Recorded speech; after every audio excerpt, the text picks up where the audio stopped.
नमस्कार साथियों, एम के संस्कृत कक्षा में आप सबका स्वागत। आज हम पढ़ने जा रहे हैं व्यंजन संधि के अंतर्गत तृतीय और मुख्य संधि जसत्व संधि।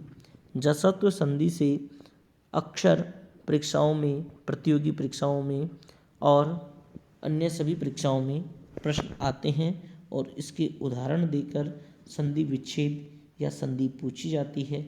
कभी कभी सूत्र भी इसका पूछा जाता है। तो जसत्व संधि का सूत्र है जलाम जसो अन्ते। जलाम जसो अन्ते सूत्र देखने से ही स्पष्ट है कि पदांते जलाम जशस्यु, पदांत जल वर्णों को जश आदेश हो जाता है। अब हमें ये देखना है कि जल वर्ण के अंदर कौन कौन से वर्ण आते हैं। तो जल के अंदर चतुर्थ वर्ण, तृतीय, द्वितीय, प्रथम और सह आते हैं, जबकि जस के अंदर तृतीय वर्ण आते हैं। अर्थात किसी भी वर्ण आने पर उसका तृतीय वर्ण उसको आदेश हो जाते हैं। चतुर्थ, तृतीय, द्वितीय और प्रथम वर्ण में से कोई वर्ण आए, पदांत हो, तो उसके स्थान पर तृतीय वर्ण आदेश हो जाता है। और श में भी ऐसा ही होता है, इनके सदृश वर्ण आदेश हो जाता है। सदृश कहने से तात्पर्य जो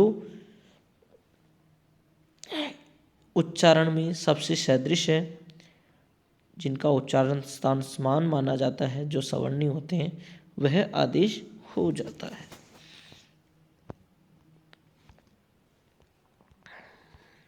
देखते हैं स्थानीय अंतरतम सूत्र की सहायता से जो सदृशतम वर्ण होगा, जिनका उच्चारण स्थान, मुख इत्यादि स्थान समान होंगे, वह आदेश हो जाता है।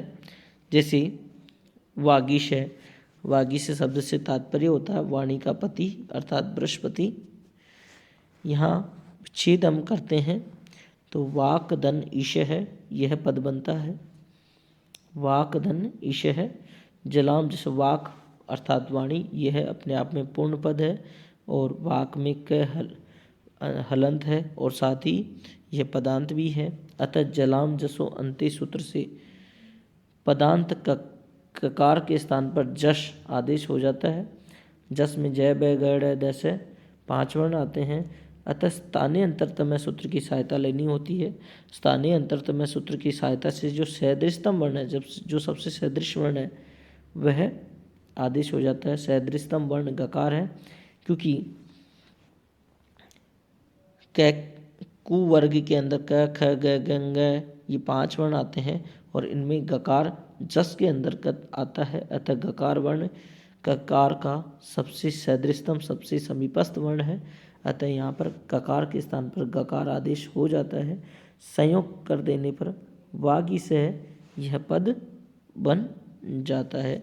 इस प्रकार वागी से सिद्ध होता है। इसके बहुत सारे उदाहरण हैं जो अक्सर परीक्षा में पूछे जाते हैं।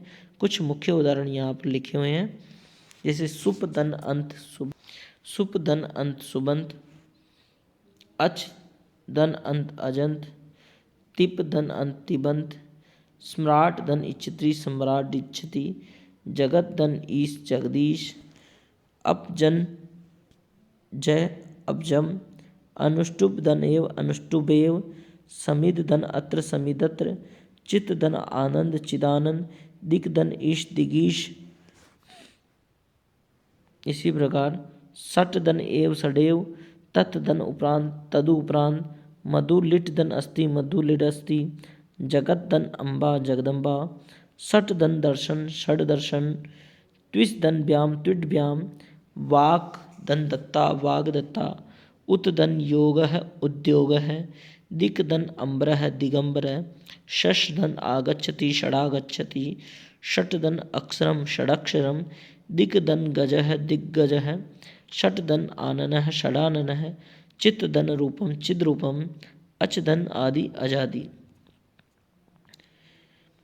कुछ विशेष बात जान लेनी चाहिए। इस सूत्र के माध्यम से पदांत जल वर्णों को अस प्रत्याहार परे रहते, यद्यपि अस का यहाँ कहीं निर्देश नहीं है, तथापि जो उदाहरणों में देखा गया है इसलिए यहाँ लिख दिया गया है कि पदांत जल वर्णों को अस प्रत्याहार परे रहते जश आदेश होता है, क्योंकि अस से भिन्न स्वर परे होने पर प्रायः खरी छह सूत्र के द्वारा पुनः परिवर्तन कर दिया जाता है। अगर अस प्रत्याहार परे रहें तो ही उसको, अगर पदांत जल वर्ण हो और उसके उपरांत अस वर्ण हो तो ही यह वागीश यह जलाम जसोअंते सूत्र कार्य करता है।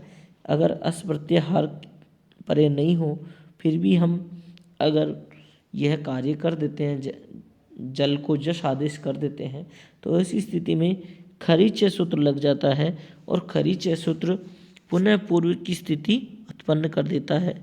जलाम जसो अंति द्वारा जो आदेश किया जाता है खरीचय सूत्र उसे पुनः पूर्व की स्थिति में ला देता है। यथा